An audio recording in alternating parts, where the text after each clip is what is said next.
12 jurusan multimedia ingin memberikan praktek khotbah agama. Baiklah, sebelum kita membaca dan merenungkan firman Tuhan, mari kita berdoa dulu.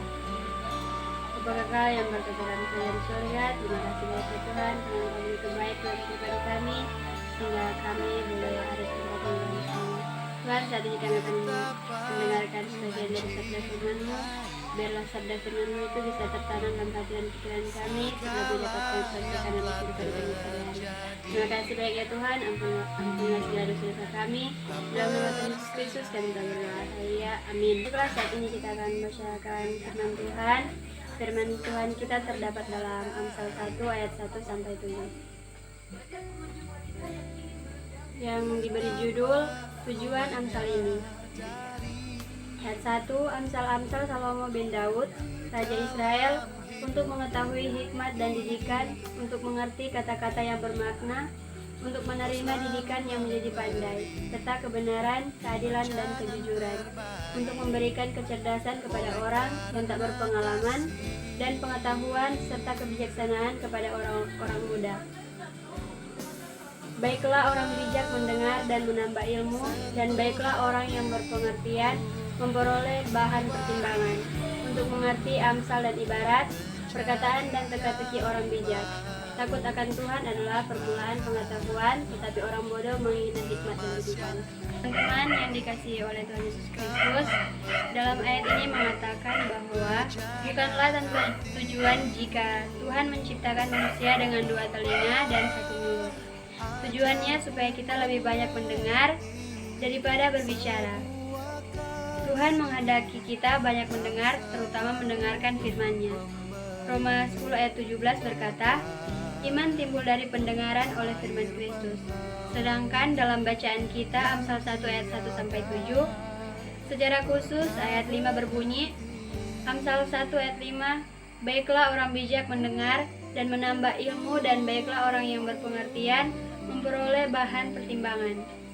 Ayat 5 dalam perikop pembacaan kita ini adalah bagian dari pembukaan kitab yang berisi maksud serta tujuan penulisan Amsal. Tujuan penulisan Amsal yaitu supaya orang hidup dalam kebijaksanaan, disiplin iman dan kebenaran. Intinya yaitu agar kita memiliki hikmat Allah dalam seluruh aspek kehidupan. Hikmat berawal dari kemampuan dalam mendengar. Pada waktu Salomo menjadi raja, yang Salomo minta dalam doa sesuai 1 Raja-Raja 3 ayat 9, yaitu berikanlah kepada hamba-Mu ini hati yang paham. Kata paham yang dipakai berasal dari akar kata mendengar, bukan asal mendengar melainkan mendengarkan dengan penuh perhatian. Orang yang tidak bersedia mendengar apalagi tidak mendengar dan mengindahkan Tuhan adalah orang yang bebal, orang yang tidak takut kepada Tuhan. Ada orang berpendidikan tinggi, kaya dan cerdas, tetapi belum tentu memiliki hikmat. Hikmat tidak sama dengan kecerdasan. Hikmat tidak diperoleh dengan kekayaan atau kecerdasan, sebab hikmat didapat dari takut akan Tuhan. Orang yang takut akan Tuhan adalah orang yang dipimpin oleh Tuhan. Setiap langkah adalah langkah dalam bimbingan Tuhan. Orang yang berhikmat adalah orang yang tahu diri, menyadari keterbatasannya, dan karena itu bersedia menerima didikan dari Tuhan.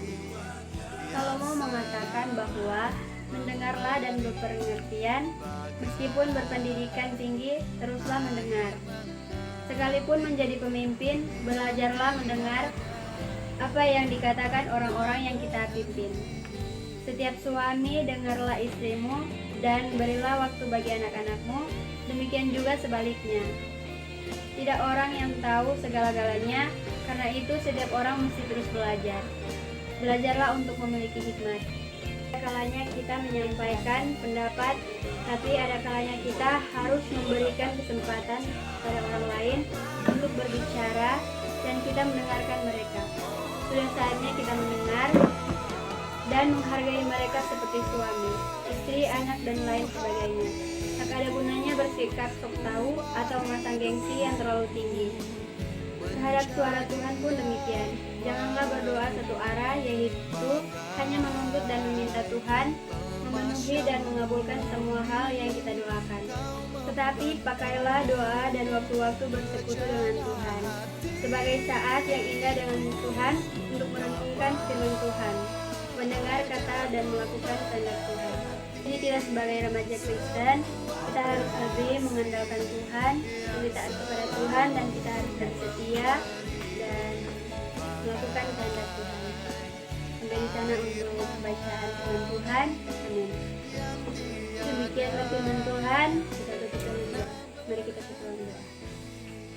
Bapa kekal yang berkata dalam kerajaan surga, terima kasih banyak ya Tuhan, karena tadi-tadinya kami telah mendengarkan sebagian dari sabda firman-Mu. Biarlah apa yang kami dengar tadi bersama-sama itu bisa mendapat tempat dalam hati kami, dan kami bisa praktekkan dalam kehidupan kami sehari-hari. Tuntun kami Tuhan sebagai anak-anak muda, di dalam nama Tuhan Yesus Kristus kami berdoa. Haleluya. Amin.